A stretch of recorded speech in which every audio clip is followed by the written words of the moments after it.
हरे कृष्णा कृष्ण कृष्णा हरे हरे, हरे राम राम राम हरे हरे। श्री गुरुदेव की अहेतु कृपा से हमारा जो अध्याय अभी शुरू हुआ है उसका नाम है श्री श्री चैतन्य चरितामृत मध्य लीला 22वां अध्याय। तो मध्य लीला 22वां अध्याय पेज संख्या 327, प्यार संख्या 1 से। वंदे श्रीकृष्ण चैतन्य देवं तं करुणा अर्णवं कलाव्यप्य अतिगूढ़ेयं भक्तिर्येन प्रकाशिता। कह रहे वंदे श्री कृष्ण चैतन्य देवम, मैं उन श्री कृष्ण चैतन्य देव की वंदना करता हूँ जो कौन है? करुणा अर्णव, करुणा के सागर हैं, और कलाव्य अपि अति गूढ़यम, जो कली काल के जो अति गूढ़, अति गूढ़ क्या? अति गूढ़ जो वस्तु है, जो भक्ति है, उसको उन्होंने प्रकाशित किया है। तो मैं उन करुणा के सागर श्री कृष्ण चैतन्य देव की वंदना करता हूँ। धर्म रहित तर्क प्रधान विवाद में कलयुग में भी जिन्होंने अति गूढ़ अर्थात जो धर्म प्रधान सत्य त्रेता द्वापर युग में केवल सद्धर्म को जानने वालों को ही ज्ञात थी, ऐसी अहेतु की श्री कृष्ण सेवा लक्षणमयी भक्ति का साधारण जीवों में प्रचार किया, और उन जीवों के प्रति दया के सागर श्री कृष्ण चैतन्य देव की मैं वंदना करता हूँ। कह रहे हैं ये कलयुग कैसा है? यहाँ पर धर्म नहीं है, धर्म से रहित है, तर्क प्रधान है। ठीक है, हमारा तो ना कि हम तर्क वितर्क बहुत करते हैं कलयुग में। आपने देखा होगा बड़े बड़े पढ़े लिखे लोग भी अपने ग्रंथ अध्ययन नहीं करके सांसारिक वृत्तियों को ऊपर रखकर तर्क करते हैं। कह रहे इसलिए तर्क प्रधान है, विवाद में है। छोटी छोटी बात, कुछ कुछ तो छोटी सी बात बोल दो उसमें वो उत्तेजित हो जाएगा और जो लड़ाई झगड़ा हो जाएगा। कह रहे ऐसे कलयुग में भी जिन्होंने क्या किया? अति गूढ़, जो बहुत गूढ़ वस्तु है, अर्थात जो सत्य युग में किसी को पता थी, जो त्रेता में पता थी, द्वापर में पता थी। कह रहे ऐसे युग में जो सद्धर्म को जानने वाले जो व्यक्ति हैं, जो असत धर्म को नहीं, जो सद्धर्म को जानने वालों जो उनको ज्ञात थी। तो ऐसी ही अहेतु की जो श्री कृष्ण की सेवा है, उस लक्षण में भक्ति का साधारण जीवों में क्या कर दिया? प्रचार कर दिया कि किसी को देखा नहीं कि ये पात्र है अपात्र है, सबको वो प्रेम धन प्रदान कर दिया। कह रहे उन जीवों के प्रति जो दया के सागर हैं, कौन है? श्री कृष्ण चैतन्य देव, चैतन्य महाप्रभु, उनकी मैं वंदना करता हूँ। जय जय श्री कृष्ण चैतन्य जय नित्यानंद, जय अद्वैत चंद्र जय गौर भक्त वृंद। जय हो, किनकी जय हो? कह रहे श्री कृष्ण चैतन्य, चैतन्य महाप्रभु की जय हो। जय नित्यानंद, नित्यानंद प्रभु की जय हो। जय अद्वैत चंद्र, श्री अद्वैताचार्य जी की जय हो। और जय गौर भक्त वृंद, गौर भक्त वृंद मतलब महाप्रभु के जितने भी भक्त हैं, जितना ही भक्त समूह है, जो भी प्रिकर हैं, सबकी जय हो। एहित कहिलु संबंध विचार तत्व, वेद शास्त्र उपदेशे कृष्ण एक सार। कह रहे अभी तक हमने पीछे जो श्रवण किया, यहाँ पर चैतन्य महाप्रभु श्री सनातन गोस्वामी जी को संबंध विचार तत्व के विषय में बता रहे हैं कि जीव का संबंध क्या है। तो सबसे एक महत्वपूर्ण प्रश्न था वहाँ पे, के आमी, मैं कौन हूँ। हम सबका सबसे पहला जो प्रश्न है, जो हमारी जिज्ञासा है, वो यही होना चाहिए। हम जो इस स्त्री या पुरुष के शरीर को पाकर सोचते हैं भैया मैं स्त्री हूँ, मैं पुरुष हूँ, या इससे संबंधित जितनी भी उपाधियाँ हैं, जैसे कोई कहता है मैं डॉक्टर हूँ, मैं इंजीनियर हूँ, या स्त्री कहती है मैं हाउसवाइफ हूँ, ये जितनी भी हमने टैग लगा दिए ना, ये टैग हम नहीं है, ये वास्तव में टैग मैं नहीं हूँ।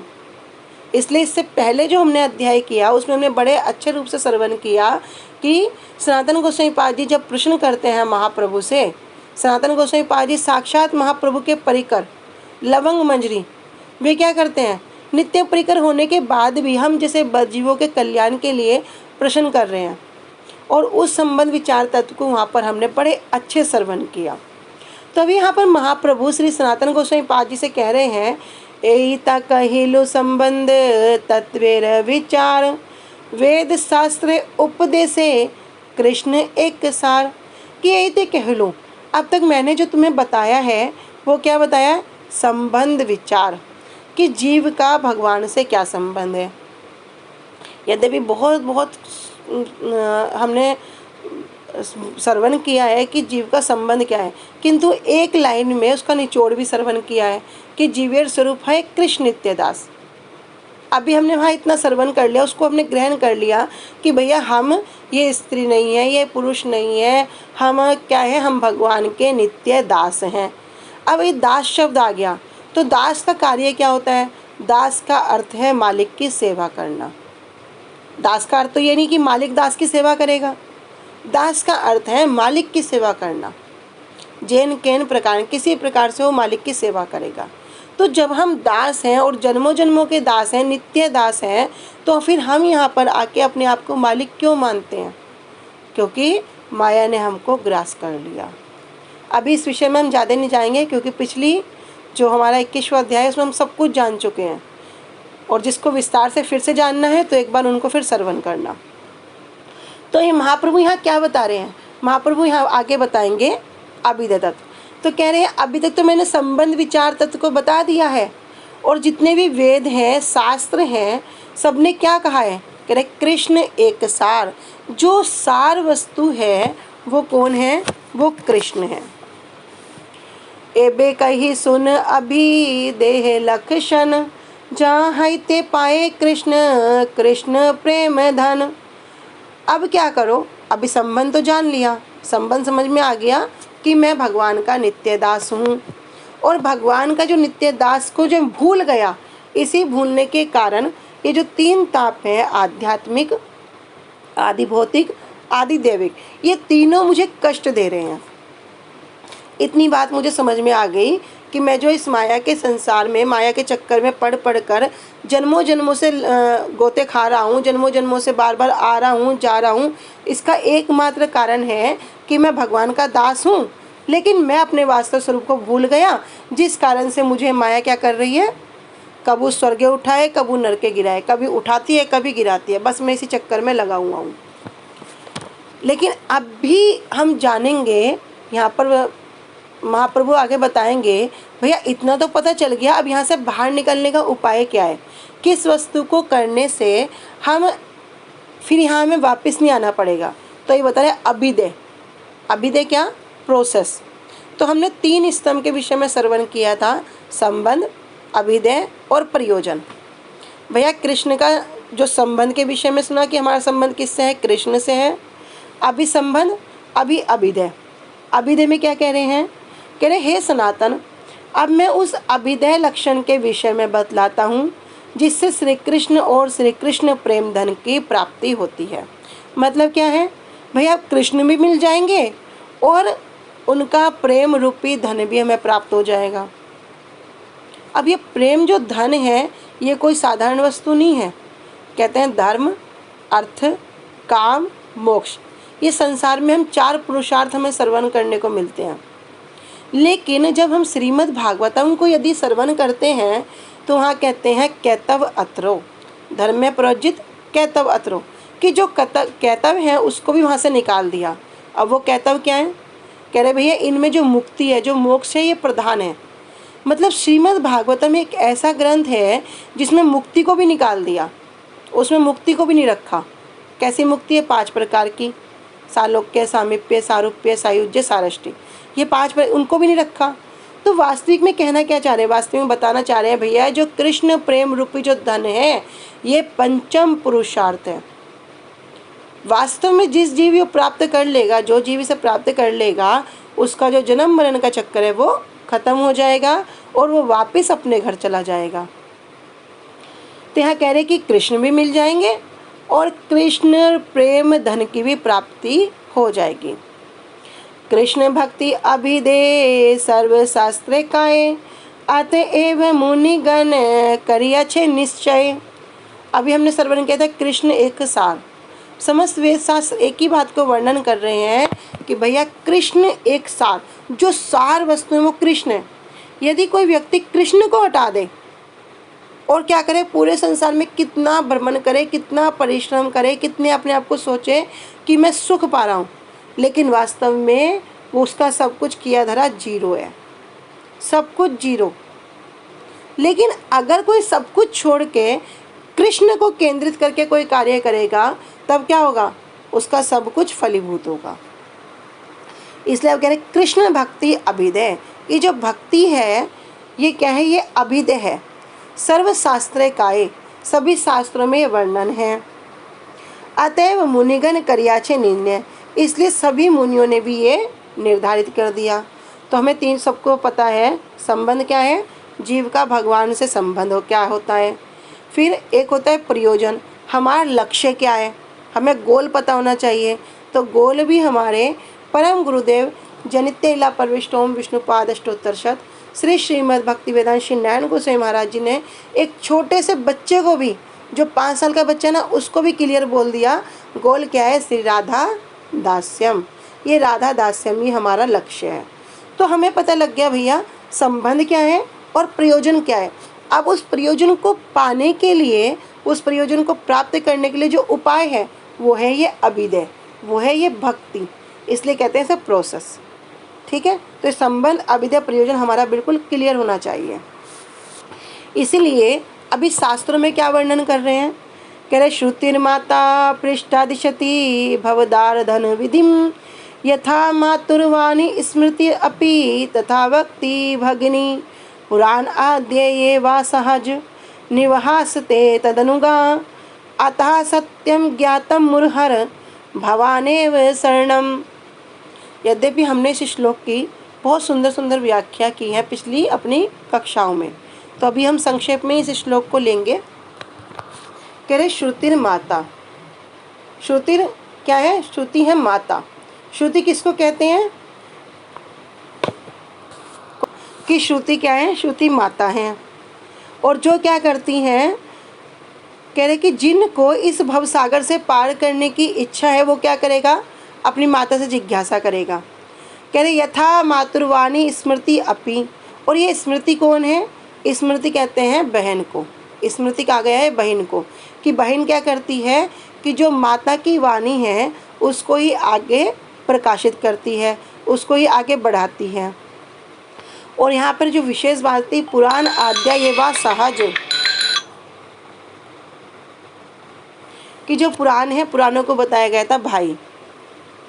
तो श्रुतियाँ हो गई माता, अर्थात 4 वेद और 4 उपनिषद, इनको श्रुति कहते हैं। और सहज का तात्पर्य है सहजायते इति सहज, जो क्या होगा, जो साथ में जन्म लेता है, या फिर जो अनु मतलब जो पीछे जन्म लेता है उसको कहते हैं अनुज। तो माता स्वरूप श्रुति से जिज्ञासा करने पर वे आपकी आराधना की विधि का उपदेश देती हैं। स्मृति भी बहन स्वरूप होकर उसी प्रकार उपदेश देती हैं। इसलिए जो पुराण है, पुराण आदि भी भाई के रूप में श्रुति माता के अनुगत होकर वही कहते हैं। इसलिए हे मुरहर, क्या कहते हैं, कृष्ण एक सार, ये जो सार वस्तु है वो कौन है, कृष्ण है। इसलिए हे मुरहर, हे मुरारी, आप ही एकमात्र शरण हैं, मैंने इसे सत्य रूप में जान लिया है। तो यहाँ पर जब जो मुनियों के जो वचन हैं, कह रहे श्रुति स्मृति पुराण पंचरात्र में श्री कृष्ण भक्ति की विधि के अनुरूप ही इसको अभिदय कहा गया है। तो ये मुनियों के यहाँ पर वचन है कि मैंने इसे सत्य रूप में जान लिया है। अद्वै ज्ञान तत्व कृष्ण स्वयं भगवान स्वरूप शक्ति रूपे तार है अवस्थान।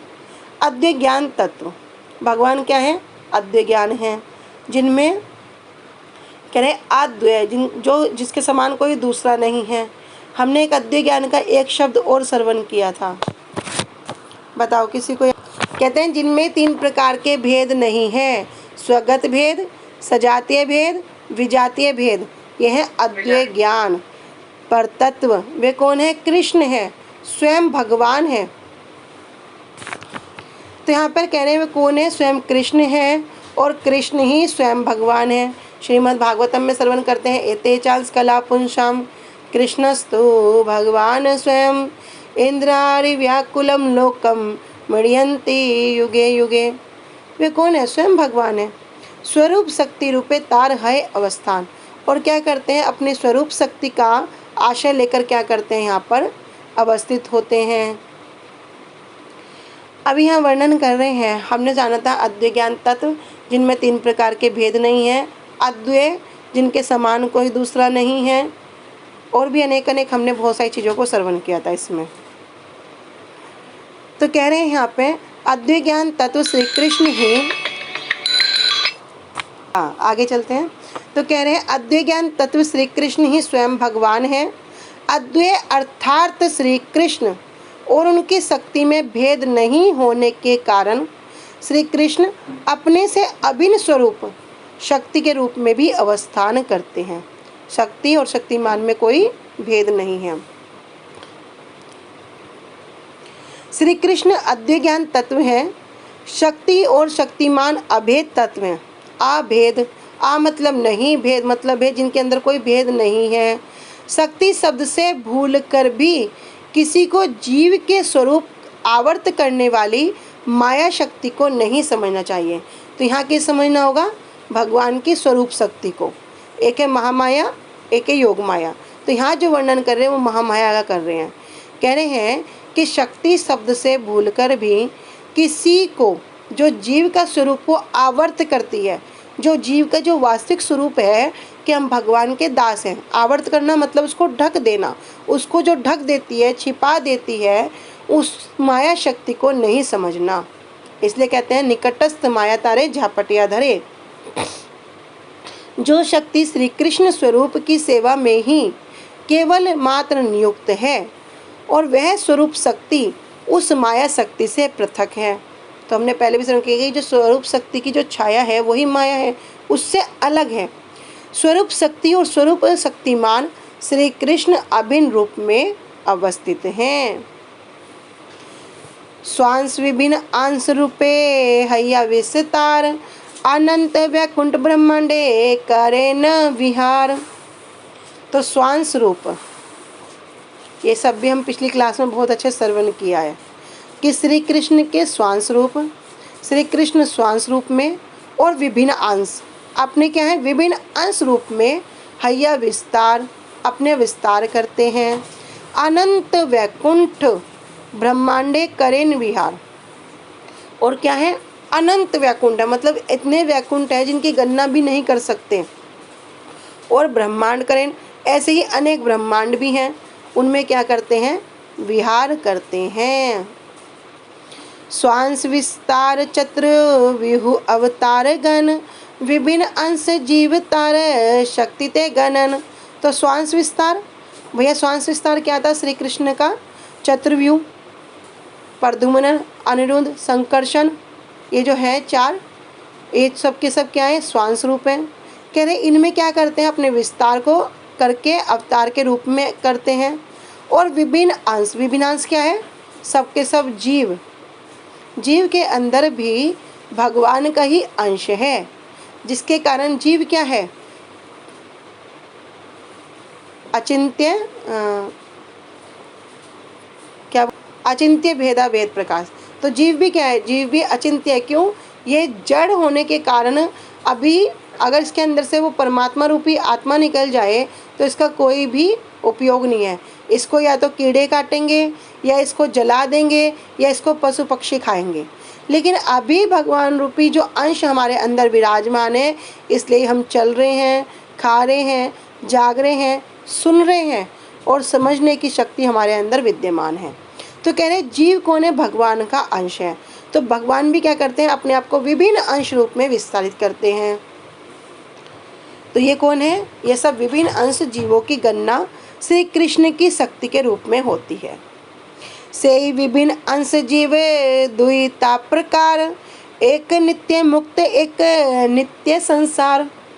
अभी जीव के भी 2 प्रकार हैं।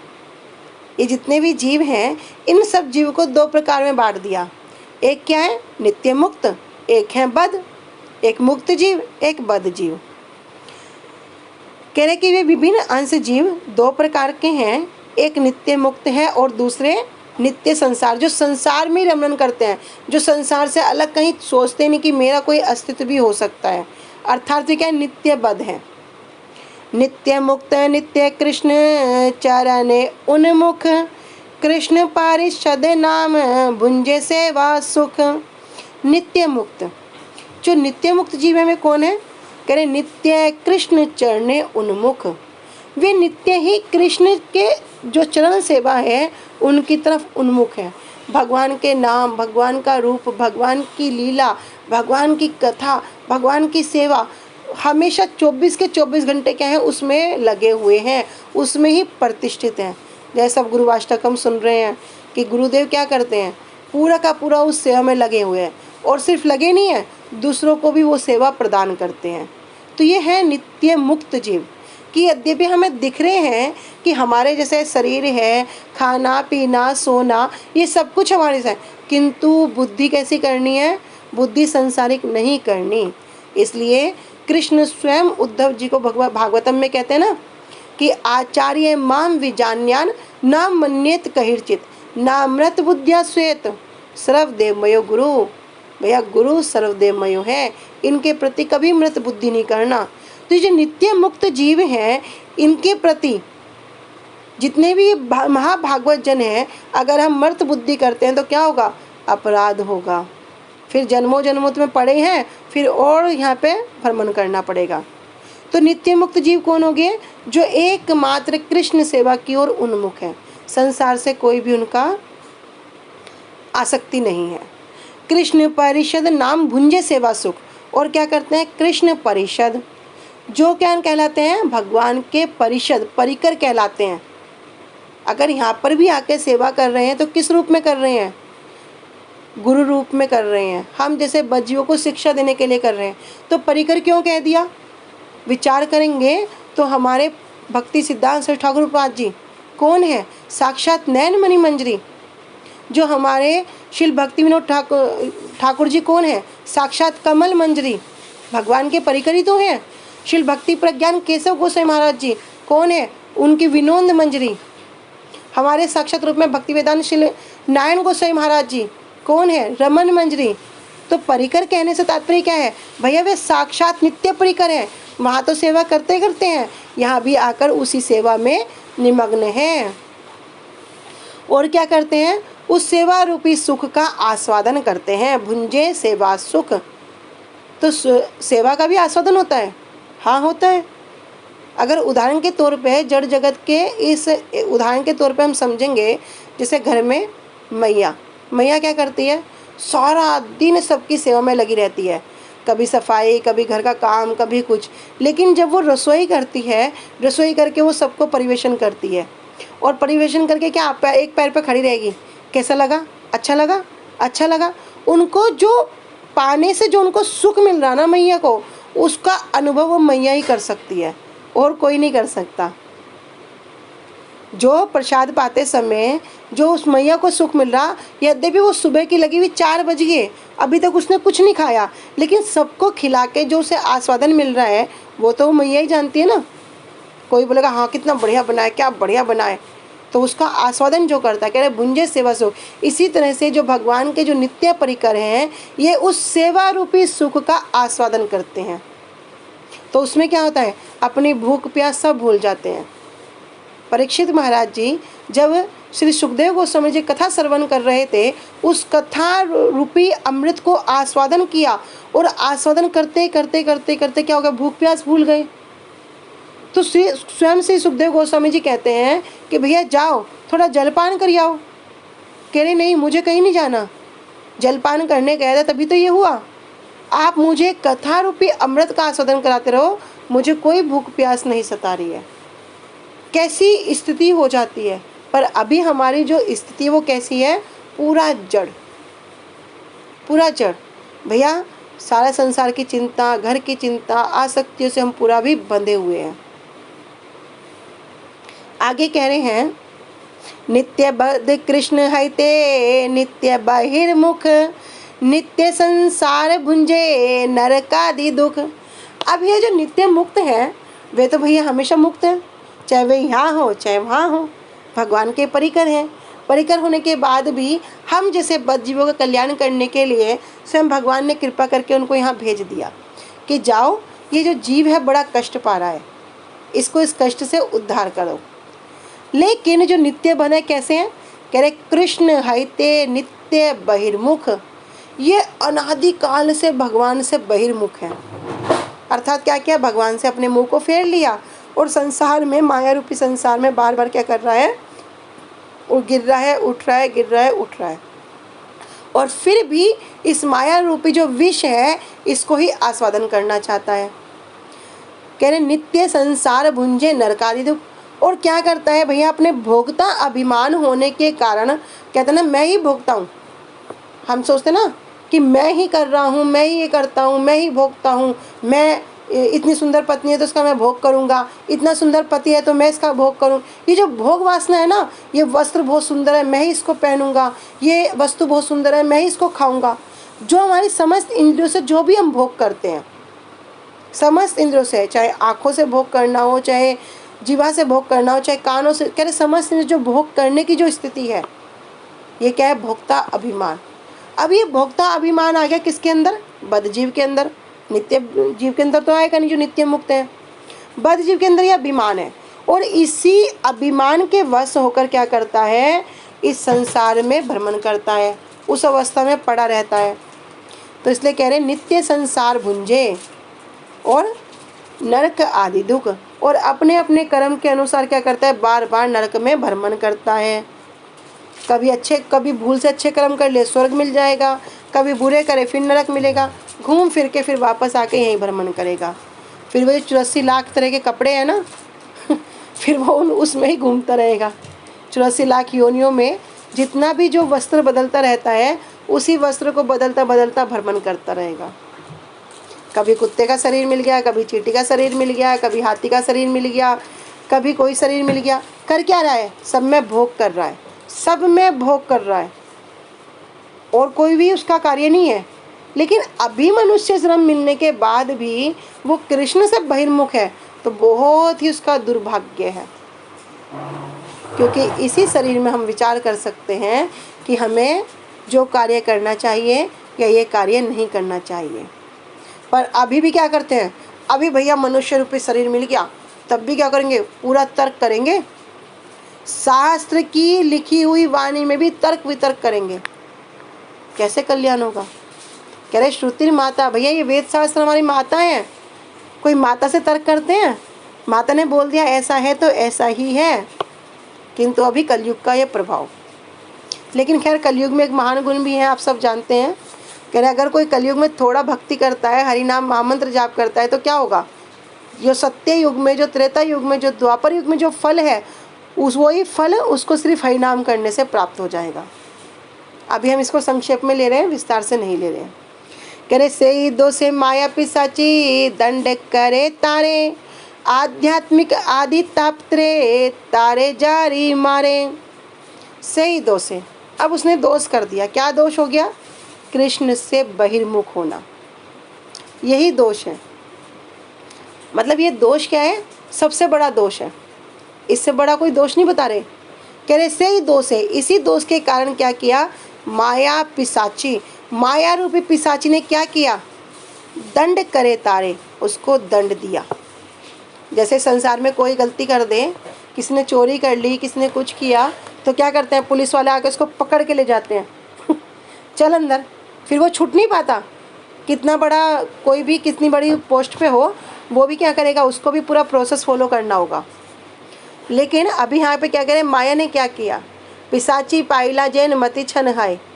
जो माया रूपी पिशाची है, उसने क्या किया? उस जीव को पकड़ा और उसी दोष के कारण उनको दंड दे रही है। क्या दंड है? आध्यात्मिक आदि तापत्रे, जो तीनों ताप हैं, ये ताप तारे जारी मरे। और उसको क्या करती है? उन तापों के द्वारा कष्ट देती है, उनको बार बार बार बार उसी ताप में जलाती है। किसी को एक बार जला दो तो कम से कम एक बार कष्ट होगा, लेकिन यहाँ क्या करें? बार बार उसी आग में जलाएंगे। काम क्रोधेर दास हैया तार लाथी खाए, भ्रमिते भ्रमिते यदि साधु वेद पाए। कह रहे जीव क्या हो गया? अपने काम क्रोध इनका दास हो गया। अगर हम स्वयं विचार करें तो वास्तव में हम भी, जब क्रोध हम पे हैवी होगा तो हम भूल जाएंगे उसके दास हो जाएंगे। होना क्या चाहिए, ये हमारे दास होने चाहिए, लेकिन हम इनके दास हो जाएंगे। कह रहे काम क्रोधेर दास हैया ताड़ लाठी खाए। और इनके दास होकर क्या करते हैं, लात खाते हैं। लात खा रहे हैं, परिवार में इतना कुछ करेंगे, ये अच्छा नहीं हुआ, लात मार दिया हट। उधर से कोई अच्छा नहीं हुआ, लात मार दिया हट। पूरा गुरुजी बोलते हैं पूरा जीवन एक पैर पे खड़े होके आज तक तुम इतनी सेवा किए हो, तुम्हारे ऊपर कोई प्रसन्न हुआ है? कोई एक व्यक्ति बता दो कोई प्रसन्न हुआ है? बोलेंगे नहीं हुआ, हो ही नहीं सकता। और फिर भी क्या कर रहे हैं, फिर भी सबके लिए पीछे भाग भाग के कहते हैं लात खा रहे हैं। ये माया की लात खाने में बड़ा आनंद आ रहा है। अच्छा ऐसा नहीं हुआ, मैं वहाँ जाके करूँगा, ऐसा नहीं हुआ मैं और अच्छा करूँगा। और अच्छा करके देखा, फिर वही लात पड़ी, एक लात पड़ी, फिर एक और लात पड़ी, पर बड़ा आनंद ले रहे हैं। कोई बात नहीं, मेरा कार्य था, फिर और करूँगा। भैया कितना भी कर लो या लात मिलेगी मिलेगी। कह रहे भ्रमिते भ्रमिते यदि साधु वैद पाए। लेकिन भैया लात खाते खाते खाते खाते खाते खाते क्या हो गया, अभी जीव बड़ा दुखी हो गया। किसको अपना कहे, किसको अपना कहे, कोई अपना ही नहीं लगता। जो बोलते हैं मैं तेरा बड़ा प्रिय हूँ, मैं तेरे बिना एक मिनट नहीं रह सकता, तू चली गई तो क्या होगा। भैया ऐसे व्यक्ति भी जब समय आएगा ना, सबसे पहले ले जाके चिता पे रख देंगे, सबसे पहले। लेकिन ये गुरुवर्गों की कृपा, ये भगवान की अहेतु की कृपा है कि ऐसे भ्रमण करते करते, हम अनादिकाल से भ्रमण कर रहे थे और भ्रमण करते करते हमें एक वैद्य मिल गए।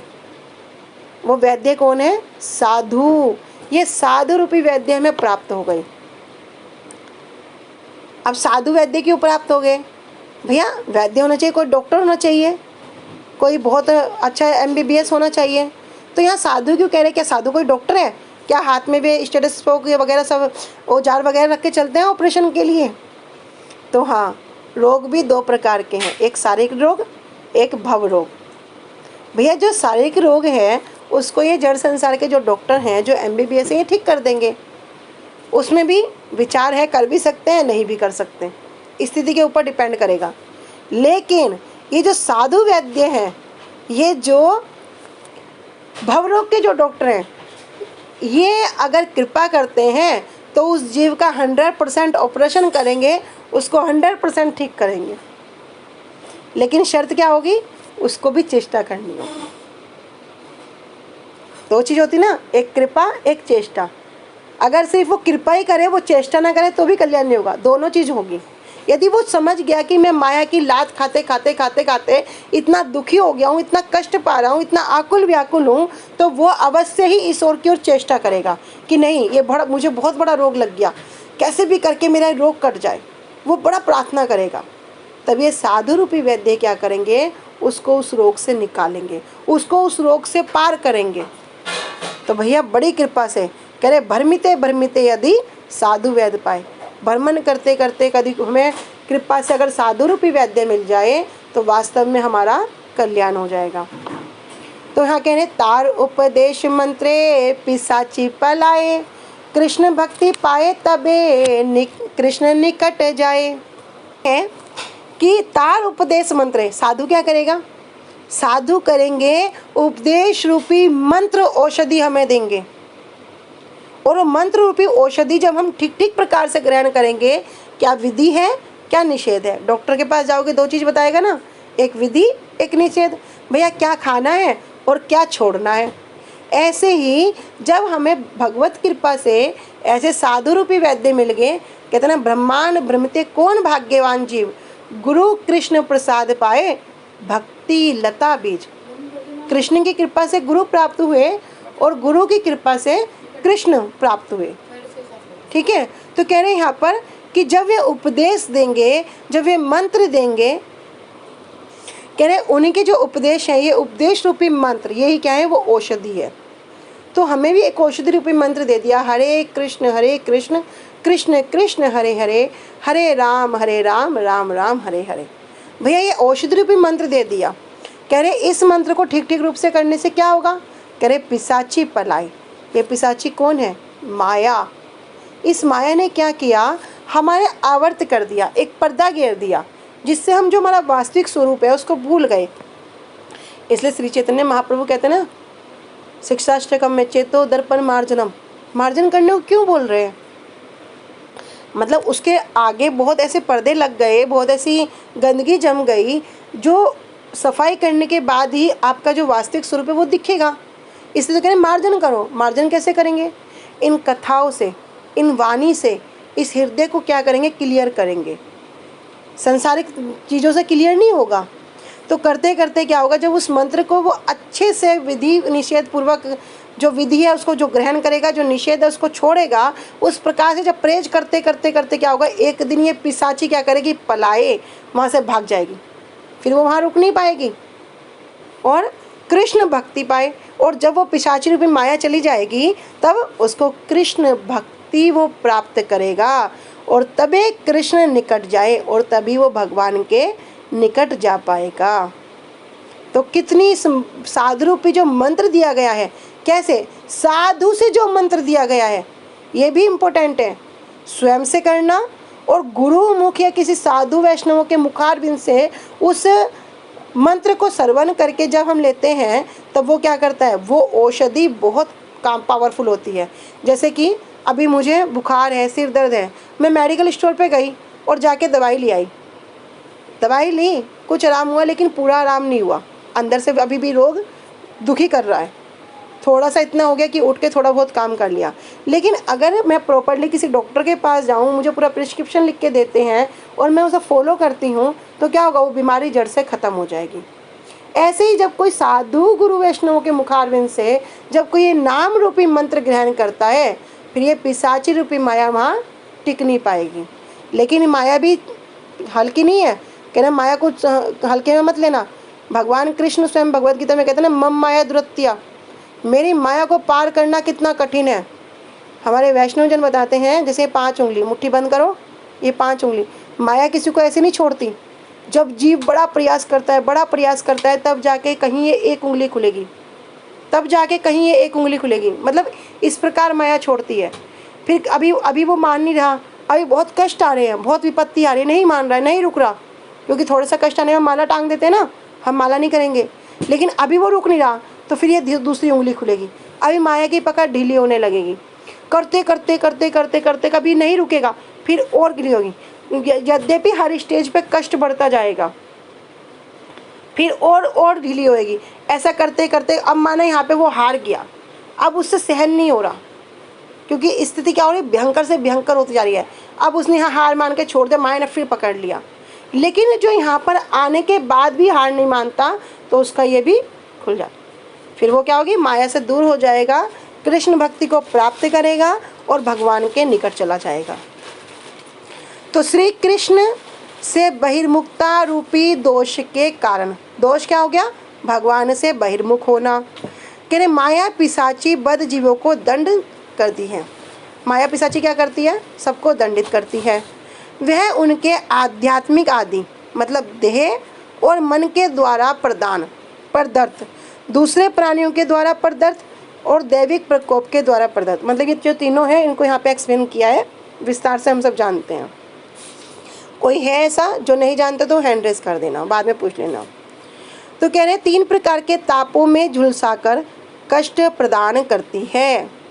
बद जीव काम का दास बनकर जब काम पूर्ति में बाधा आती है, कामात क्रोध अभिजायते, क्रोधात भवति सम्मोहात, सम्मोहात स्मृति विभ्रम, स्मृति भ्रंशात बुद्धिनाशो, बुद्धिनाशात प्रहंसति।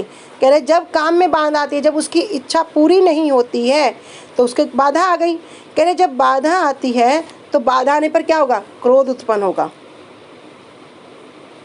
जब क्रोध उत्पन्न होगा तो क्रोध का दास बनकर माया की ठोकरें खाएगा। इस प्रकार ठोकरें खाते खाते यदि उसे साधु रूपी वैद्य की प्राप्ति हो जाए, तब साधु के उपदेश रूपी मंत्र के द्वारा माया पिशाची दूर भाग जाती है और वह जीव श्री कृष्ण भक्ति को प्राप्त करता है। भक्ति के प्रभाव से तब वह श्री कृष्ण के निकट पहुंच जाता है। संसार के प्रभाव से नहीं, संसार के प्रभाव से नहीं जाएगा, किससे जाएगा, एकमात्र भक्ति के प्रभाव से। जिसका जिस प्रकार भजन जिस प्रकार जिसकी जिस प्रकार निष्ठा, जिस प्रकार जहाँ पर जिसकी जिस प्रकार आसक्ति, उसी प्रकार वो आगे बढ़ेगा। वांछा कल्पतरुभ्यश्च कृपा सिंधुभ्य एव च पतितानां पावनेभ्यो वैष्णवेभ्यो नमो नमः। श्री गुरुदेव की जय। अनंत कोटि वैष्णव वृंद की जय। निताई गौर प्रेमानंदे। हरि हरि बोल। हरे कृष्णा। सभी को दंडवत प्रणाम। तो आज हम यहाँ तक किया, कल हम इससे आगे श्रवण करेंगे।